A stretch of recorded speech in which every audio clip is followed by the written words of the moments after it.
আসসালামু আলাইকুম। অবিরাম বাংলা সংবাদে সবাইকে স্বাগত জানাচ্ছি। আসিফুর রহমান সাগর। শুরুতেই বিআরবি কেবলস সংবাদ শিরোনাম। আজ বিকেলে বিএনপির নির্বাচনী ইশতেহার ঘোষণা করবেন তারেক রহমান। প্রাধান্য পাবে ফ্যামিলি কার্ড, কর্মসংস্থান, শিক্ষা ও স্বাস্থ্য।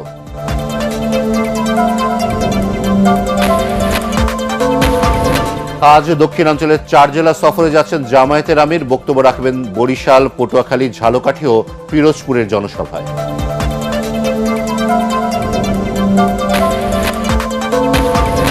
সুষ্ঠু নির্বাচন আয়োজনে সব ধরনের সহায়তা করতে প্রস্তুত সেনাবাহিনী। ব্রিফিংয়ে সেনা সদর।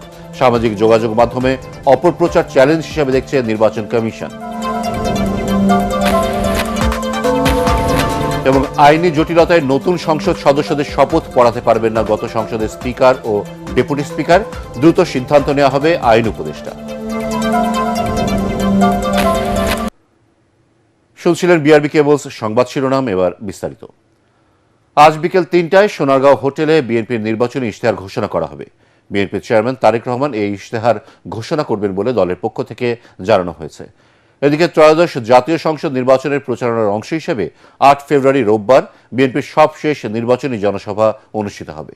রাজধানীর নয়াপল্টনে বিএনপির কেন্দ্রীয় কার্যালয়ের সামনে দুপুর 2টায় অনুষ্ঠিতব্য সমাবেশে প্রধান অতিথির বক্তব্য রাখবেন দলের চেয়ারম্যান তারেক রহমান। কেন্দ্রীয় কার্যালয়ে যৌথ সভা শেষে সাংবাদিকদের এসব কথা জানান দলের সিনিয়র যুগ্ম মহাসচিব রুহুল কবির রিজভী। তিনি জানান, শেষ নির্বাচনী জনসভা সফল করতে সব ধরনের প্রস্তুতি নেওয়া হয়েছে। ঢাকা এবং আশপাশের জেলার ধানের শীষের প্রার্থীরা জনসভায় উপস্থিত থাকবেন। 8ই ফেব্রুয়ারি রবিবার হচ্ছে বিএনপির সর্বশেষ যে জনসভা, সেটি অত্যন্ত সাফল্যমণ্ডিত হবে। ইতিমধ্যেই আমাদের অঙ্গ সংগঠনের নেতৃবৃন্দ প্রত্যেকেই অঙ্গীকার ব্যক্ত করেছেন তারা এই সভাকে শান্তিপূর্ণভাবে সফল করতে তাদের সর্বোচ্চ শ্রম দিয়ে সেটিকে তারা সফল করবেন। আমাদের ইশতেহার প্রকাশ করা হবে আগামীকাল বিকাল 3টায়।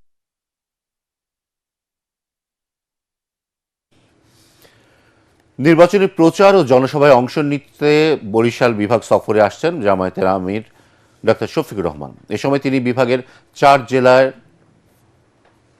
নির্বাচনী জনসভায় প্রধান অতিথি হিসেবে বক্তব্য রাখবেন।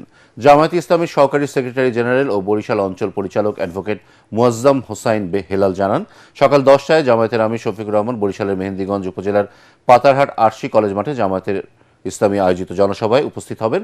সেখানে বক্তব্য রাখবেন তিনি। এরপর বেলা 11টায় জামায়াতের পটুয়াখালীর বাউফল উপজেলা পাবলিক মাঠে প্রধান অতিথি হিসেবে বক্তব্য রাখবেন। দুপুর 2টায় ঝালকাঠি সরকারি উচ্চ বিদ্যালয় মাঠে নির্বাচনী জনসভায় বক্তব্য রাখবেন শফিকুর রহমান। এরপর বেলা 3টায় পিরোজপুর সরকারি বালক উচ্চ বিদ্যালয় মাঠে প্রধান অতিথির বক্তব্য রাখবেন তিনি।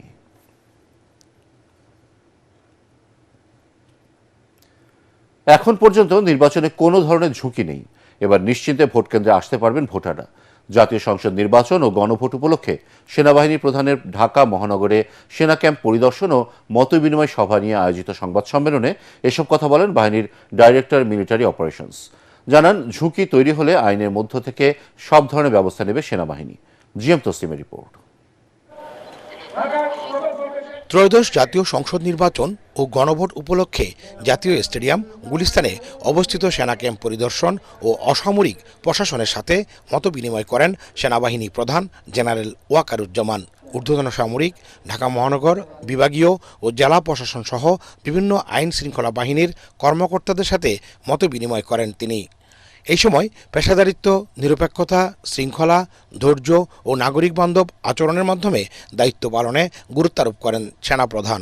সম্মানিত সেনাবাহিনী প্রধান যে দুটি মুখ্য উদ্দেশ্য নিয়ে সকল স্টেকহোল্ডারদের সাথে মত বিনিময় করেছেন, তার একটি গুরুত্বপূর্ণ উদ্দেশ্য হচ্ছে বাংলাদেশ সরকার, নির্বাচন কমিশন, অসামরিক প্রশাসন এবং সকল আইন শৃঙ্খলা রক্ষাকারী বাহিনীর পাশাপাশি সশস্ত্র বাহিনী একটি অবাধ এবং সুষ্ঠু নির্বাচনের জন্য যা যা করণীয় তা করতে বদ্ধপরিকর। পরে সংবাদ ব্রিফিংয়ে জানানো হয়, সেনাবাহিনীর অভিযানে এখন পর্যন্ত সারা দেশ থেকে 10,000-এর বেশি অস্ত্র উদ্ধার করা হয়েছে।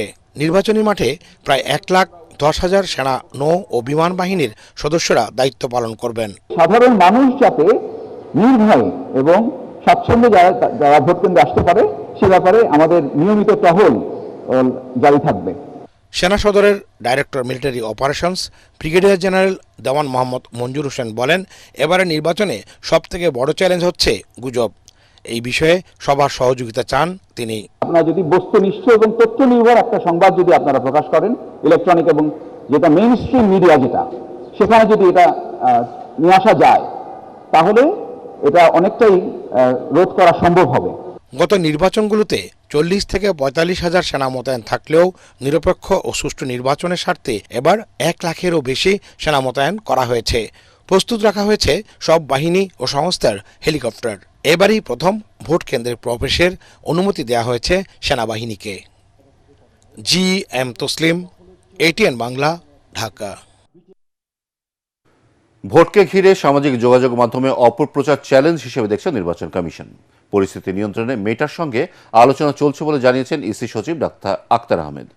রাজধানীর নির্বাচন ভবনে আয়োজিত ব্রিফিংয়ে এই কথা বলেন তিনি। এদিকে ইউরোপীয় ইউনিয়নের নির্বাচন পর্যবেক্ষক দলের প্রধান ইভার্স ইজাবস বলেন, বাংলাদেশের নির্বাচন নিয়ে কোনো মতামত বা পরামর্শ না দিয়ে শুধুমাত্র 300 আসনে নির্বাচন পর্যবেক্ষণ করবেন তারা। প্রধান নির্বাচন কমিশনারের সাথে সাক্ষাৎ শেষে সাংবাদিকদের কথা বলেন তিনি। আরও জানাচ্ছেন সৈয়দ রিয়াজ। আসন্ন গণভোট ও 13তম জাতীয় সংসদ নির্বাচন পর্যবেক্ষণ করতে ইইউ পর্যবেক্ষক দল কাজ শুরু করেছে। এদের মধ্যে 6 সদস্যের একটি প্রতিনিধি দল বৃহস্পতিবার বিকেলে রাজধানীর আগারগাঁওয়ের নির্বাচন ভবনে সিইসি AMM নাসির উদ্দিনের সাথে সাক্ষাৎ করেন। পরে পর্যবেক্ষক প্রতিনিধি দলের প্রধান ইভার্স ইজাবস সাংবাদিকদের বলেন, আইন শৃঙ্খলা পরিস্থিতি নিয়ন্ত্রণের মাধ্যমে নির্বাচনে লেভেল প্লেয়িং ফিল্ড নিশ্চিত করার মধ্য দিয়ে একটি সুন্দর নির্বাচন আশা করে EU. Our role here is not to get involved in advising or correcting or something. Our role here is to observe and then to transmit our observations afterwards. পরে কমিশনের সচিব আক্তার আহমেদ বলেন, নির্বাচনকালীন সময়ে ইন্টারনেটের গতি কমানোর বিষয়ে ইসির কোনো পরিকল্পনা নেই। যে চ্যালেঞ্জটা আপনাদের সাথে আগাগোড়াই বলে আসছি, সেটাই আমরা আবারও বলেছি, রিইটারেট করেছি, সেটা হচ্ছে যে অপতথ্য, যেটা হচ্ছে তথ্যের অপপ্রচার। আমরা মেটার সাথে আলোচনা করেছি এবং আমরা কথা বলছি এবং দেখি, আমরা আশা করি যে মেটা আমাদের এই ব্যাপারে সহযোগিতা করবে। নির্বাচনের প্রস্তুতির অংশ হিসেবে ইতিমধ্যে 116টি আসনে ব্যালট পেপার পৌঁছে দেওয়া হয়েছে জানিয়ে সচিব আরও বলেন, পুনঃমুদ্রণের কারণে ব্যালট পৌঁছাতে কিছুটা সময় লাগলেও খুব শীঘ্রই বাকি আসনগুলোতে তা পৌঁছে যাবে। সৈয়দ রিয়াজ, ATN বাংলা, ঢাকা। আইনি জটিলতায় নতুন সংসদ সদস্যদের শপথ পড়াতে পারবেন না গত সংসদের স্পিকার ও ডেপুটি স্পিকার। সংবিধান অনুযায়ী এমপিদের শপথ পড়াবেন রাষ্ট্রপতি মনোনীত প্রধান বিচারপতি কিংবা প্রধান নির্বাচন কমিশনার। সচিবালয়ে সাংবাদিকদের এসব তথ্য জানান আইন উপদেষ্টা। এ বিষয়ে দ্রুত সিদ্ধান্ত দেওয়া হবে বলেও জানান তিনি। রিপোর্টে জানাচ্ছেন মাহবুব কবির চপল। আইন অনুযায়ী ও বিশ্বস্ততার সহিত সংবিধানের 148-এর 1 অনুচ্ছেদ অনুযায়ী বিদায়ী স্পিকার নতুন এমপিদের শপথ পড়ান। কিন্তু এবারের পরিস্থিতি ভিন্ন। আওয়ামী লীগ সরকার পতনের পর সংসদ ভেঙে দেয়া হয়েছে, স্পিকার পদত্যাগ করে নিখোঁজ, ডেপুটি স্পিকার কারাগারে। সংবিধানের 74-এর 6 অনুচ্ছেদ অনুযায়ী নতুন স্পিকার দায়িত্ব নেয়ার আগ পর্যন্ত আগের স্পিকার, ডেপুটি স্পিকার বহাল থাকবেন বলা হলেও তাদের দিয়ে শপথ পড়ানোর সুযোগ নেই বলে জানালেন আইন উপদেষ্টা। এই অবস্থায় উনাদের দ্বারা শপথ গ্রহণ করার কোনো রকম স্কোপ আছে বলে আমি মনে করি না। এই অবস্থায় 12ই ফেব্রুয়ারি নির্বাচনের পর নতুন সংসদ সদস্যদের শপথ কে পড়াবেন তা নিয়ে চলছে আলোচনা। সংবিধানের 148-এর 2 ক অনুচ্ছেদে বলা আছে, গেজেট প্রকাশের 3 দিনের মধ্যে স্পিকার, ডেপুটি স্পিকার শপথ পড়াতে ব্যর্থ হলে পরের 3 দিনের মধ্যে শপথ পড়াবেন প্রধান নির্বাচন কমিশনার। আবার সংসদ কার্যপ্রণালী বিধির 2য় অধ্যায়ের 5-এর 1-এর ধারায় বলা আছে, রাষ্ট্রপতি মনোনীত ব্যক্তিও শপথ পড়াতে পারবেন। এখন সেই পথেই হাঁটবে অন্তর্বর্তী সরকার। আমাদের সামনে 2টা অপশনই আছে। একটা হচ্ছে রাষ্ট্রপতি কর্তৃক মনোনীত কোনো ব্যক্তি শপথ গ্রহণ করাতে পারেন। ফর এক্সাম্পল, যেমন হয়তো আমাদের প্রধান বিচারপতি হতে পারেন। আর যদি এটা না হয় তাহলে আমাদের যে প্রধান নির্বাচন কমিশনার আছেন উনি শপথ গ্রহণ করাবেন। তবে সংবিধান অনুযায়ী রাষ্ট্রপতি শপথ পড়াবেন প্রধানমন্ত্রী, স্পিকার, ডেপুটি স্পিকার, মন্ত্রী, প্রতিমন্ত্রী ও উপমন্ত্রীদের।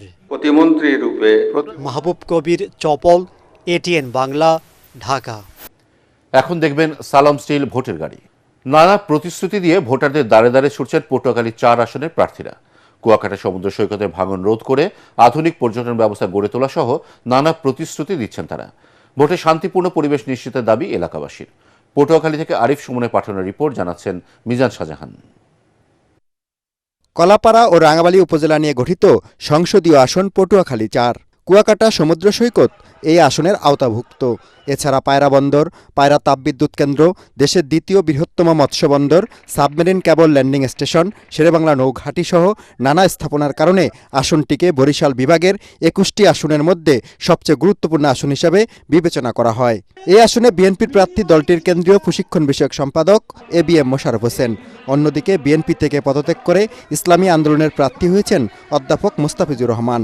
আমাদের মূল টার্গেট থাকবে কুয়াকাটাকে আন্তর্জাতিক পর্যটন কেন্দ্র হিসাবে গড়ে তোলা। আর এখানে একটি পোর্ট আছে, সেই পোর্টটা কিন্তু আপনি এখনো কাঙ্ক্ষিতভাবে ফাংশন করতে পারছে না। আমাদের অন্যতম লক্ষ্য থাকবে এই পোর্টটিকে চালু করা। ধর্মীয় শিক্ষা থেকে শুরু করে আমাদের যে সাধারণ শিক্ষা যেটা, এর যেমন আমাদের উন্নয়ন করতে হবে, তা আমি সবচেয়ে বেশি গুরুত্ব দেব কারিগরি শিক্ষার দিকে। এদিকে জামাত সমর্থিত ১১ দলীয় জোটের প্রার্থী খেলাফত মজলিসের ডাক্তার জহিরুদ্দিন জয়ের ব্যাপারে শতভাগ আশাবাদী। জনগণের মধ্যে যে নিরঙ্কুশ একটা উদ্বেগ, উচ্ছলতা ডেভেলপ করেছে, আমি আশা করি আগামী দিনে যে নির্বাচন ১২ তারিখের নির্বাচনে জনগণ নিরঙ্কুশভাবে আমাকে ভোট দিয়ে জয়যুক্ত করবেন বলে আমি বিশ্বাস করি। পটুয়াখালী ৪ আসনে মোট ভোটার ৩,৭,৮৭৩ জন। Bureau report, ATN Bangla. সালাম স্টিল ভোটের গাড়ি নিয়ে রংপুর ৩ আসনের ডিসি মোড় এলাকায় আছেন সহকর্মী জামিল হাসান শান্ত। তিনি জানাচ্ছেন সেখানকার ভোটের হালচাল।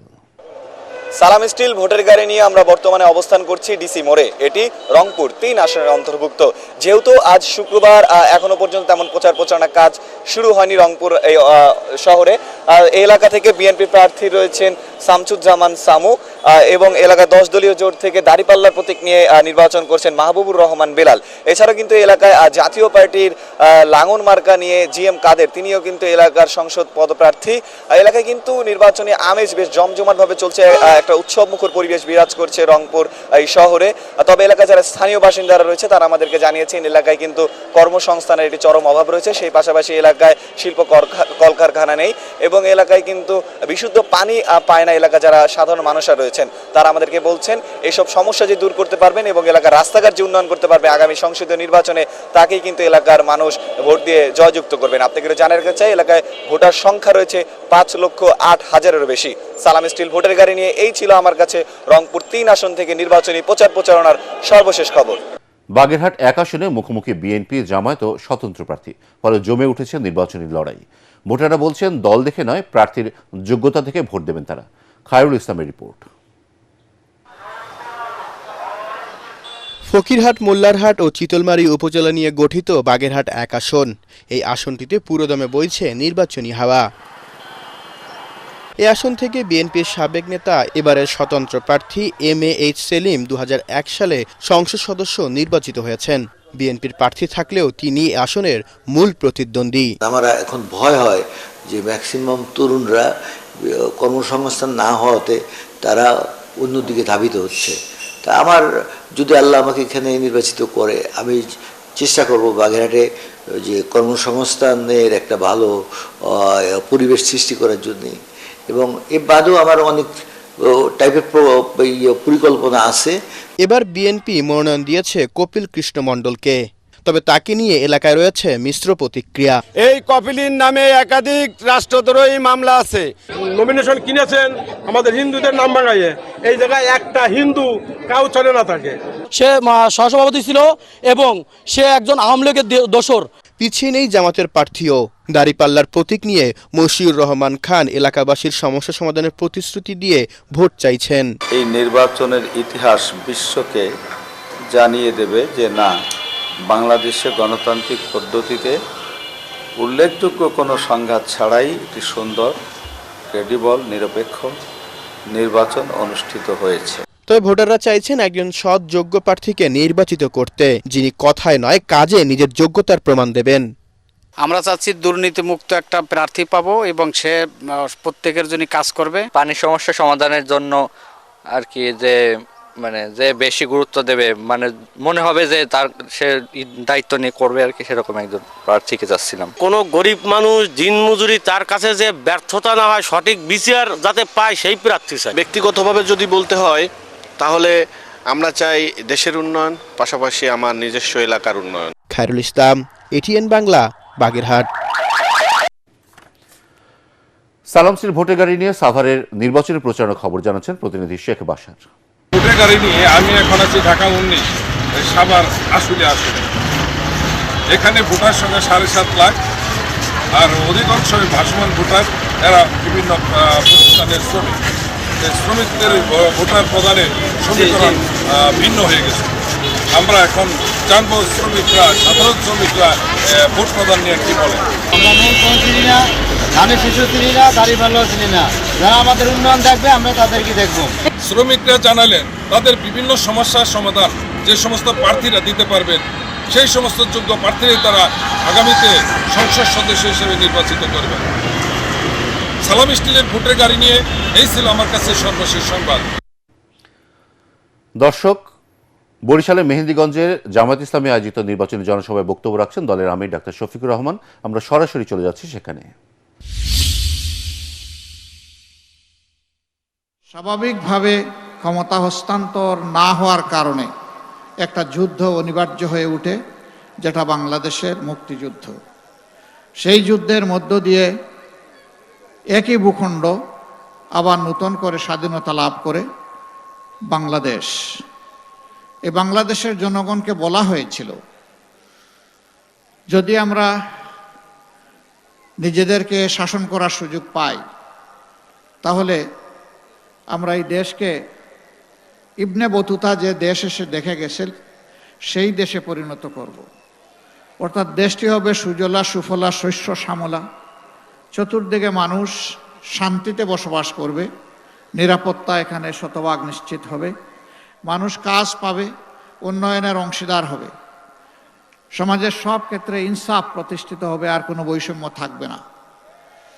কিন্তু না, বাংলাদেশ হওয়ার পর 4.25 বছরের মতো আওয়ামী লীগ সুযোগ পেয়েছিল দেশটা শাসন করার। কি করেছে কি করে নাই, তখন যারা বিবেকবান ছিলেন, যারা জীবন্ত সাক্ষী ছিলেন, এখন যারা বেঁচে আছেন তারা এটা ভালো করেই জানেন। তারা দেশটাকে কার্যত একটি গুরুস্থানে পরিণত করেছিল। জায়গায় জায়গায় ছুপ ছুপ রক্ত আর খাড়ি খাড়ি লাশ। ব্যাংক ডাকাতি, বড় নেতার ছেলেরা পর্যন্ত ব্যাংক ডাকাতিতে লেগে গেল। মা বোনরা ইজ্জত নিয়ে ঘর থেকে বের হয়ে আবার ফিরতে পারবে তার কোনো নিশ্চয়তা ছিল না। রিলিফ আসলো বিপন্ন বাংলাদেশের অসহায় মানুষের জন্যে, সেই রিলিফ বাংলাদেশ পর্যন্ত পৌঁছতে পারল না, তার আগেই বিক্রি হয়ে গেল। ৭৪-এর দুর্ভিক্ষে লক্ষ লক্ষ মানুষ মারা গেল, তাদের দাফন করার মতো সরকারের কোনো সময় ছিল না। জনগণ যেভাবে পেরেছে সেই বেওয়ারিশ লাশদেরকে দাফন করেছে। ঢাকায় আঞ্জুমানে মুফিদুল ইসলাম এই দায়িত্ব পালন করেছে। শুধু মুফিদুল ইসলামই কয়েক হাজার নয়, লক্ষ লাশ তারা দাফন করেছে। এমন একটি বাংলাদেশ তখন আমরা পেয়েছিলাম। আমরা ধারণা করি শেখ মুজিবুর রহমান সাহেব তার সমস্ত যোগ্যতা আন্তরিকতা দিয়ে চেষ্টা করেছেন, কিন্তু 71 দিনই বাংলাদেশ চালাতে পারবেন না। তার প্রয়োজন হবে তার সহযোগীদের সহযোগিতা। সেই সহযোগিতা তিনি পান নাই। আক্ষেপ করে অনেক কথাই তিনি বলে গেছেন, আমি এগুলো এখন বলতে চাই না। দর্শক, দেখছিলেন বরিশালের মেহেন্দিগঞ্জে জামাত ইসলামের আয়োজিত জামাত ইসলামের আমির ডক্টর শফিকুর রহমানের বক্তব্য। এবার সন্ধানী লাইফ ইন্স্যুরেন্স আন্তর্জাতিক সংবাদ।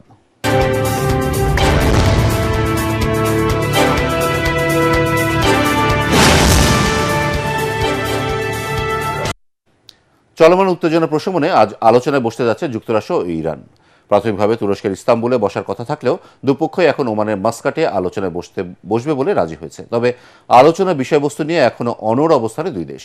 এ নিয়ে মার্কিন পররাষ্ট্রমন্ত্রী মার্কো রুবিও বলেন, পারমাণবিক বিষয়ের পাশাপাশি ইরানের ব্যালিস্টিক ক্ষেপণাস্ত্র, মধ্যপ্রাচ্যে সশস্ত্র দলগুলোকে সমর্থন দেয়া এবং দেশটির জনগণের সঙ্গে আচরণের বিষয়গুলিও আলোচনায় থাকতে হবে।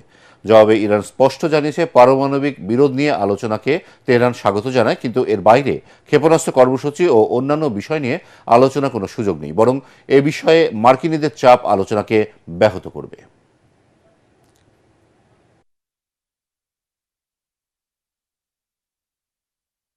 এবারে জানিয়ে দেব প্রবাসের খবর।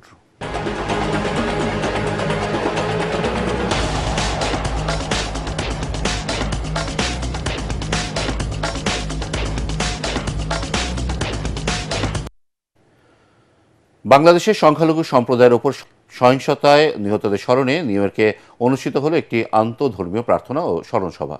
স্থানীয় সময় রোববার সন্ধ্যায় সিটির জ্যাকসন হাইটসের জুইশ সেন্টারে অনুষ্ঠিত সভায় অংশ নেন হিন্দু, মুসলিম, ইহুদি, শিখ, জৈন, বৌদ্ধ ও খ্রিস্টান ধর্মীয় বিভিন্ন নেতৃবৃন্দ।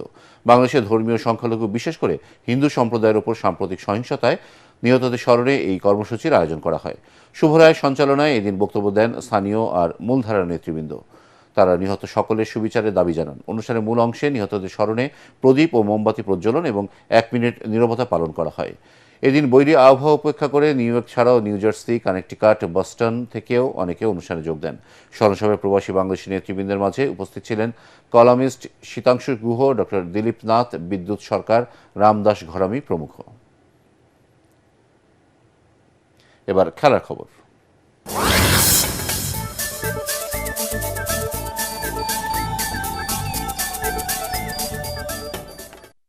আকবর আলীর দুরন্ত একাদশকে 6 উইকেটে হারিয়ে অদম্য বাংলাদেশ টি-20 কাপ ক্রিকেটে শুভ সূচনা করল লিটন দাসের ধূমকেতু একাদশ।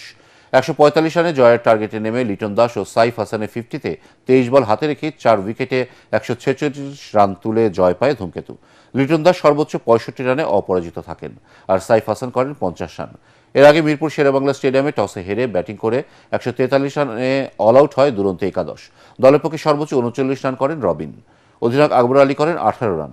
ধূমকেতুর বোলারদের মধ্যে রিশাদ হোসেন 21 রানে 3 উইকেট তুলে নিয়ে দুরন্তর ইনিংসে বড় হতে দেয়নি। নিরাপত্তার কারণে ভারতে গিয়ে আসন্ন টি-20 বিশ্বকাপে খেলতে না যাওয়ায় খেলোয়াড়দের ক্ষতি পুষিয়ে দিতে বিসিবি এই টুর্নামেন্টের আয়োজন করে। শেষ করার আগে বিআরবি কেবলসের সংবাদ শিরোনামগুলো আরেকবার। আজ বিকেলে বিএনপির নির্বাচনী ইশতেহার ঘোষণা করবেন তারেক রহমান। প্রাধান্য পাবে ফ্যামিলি কার্ড, কর্মসংস্থান, শিক্ষা ও স্বাস্থ্য।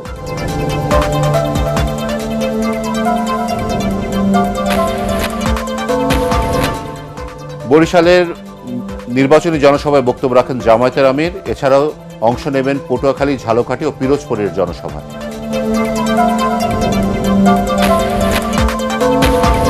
সুষ্ঠু নির্বাচন আয়োজনে সব ধরনের সহায়তা করতে প্রস্তুত সেনাবাহিনী। ব্রিফিংয়ে সেনা সদর। সামাজিক যোগাযোগ মাধ্যমে অপপ্রচার চ্যালেঞ্জ হিসেবে দেখছে নির্বাচন কমিশন। এবং আইনি জটিলতায় নতুন সংসদ সদস্যদের শপথ পড়াতে পারবেন না গত সংসদের স্পিকার ও ডেপুটি স্পিকার।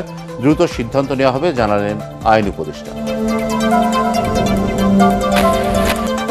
পরবর্তী সংবাদ দেখার আমন্ত্রণ জানিয়ে এখনকার মতো শেষ করছি। এটিএন বাংলা সংবাদ ইউটিউবে দেখতে ব্রাউজ করুন youtube/ATN Bangla News।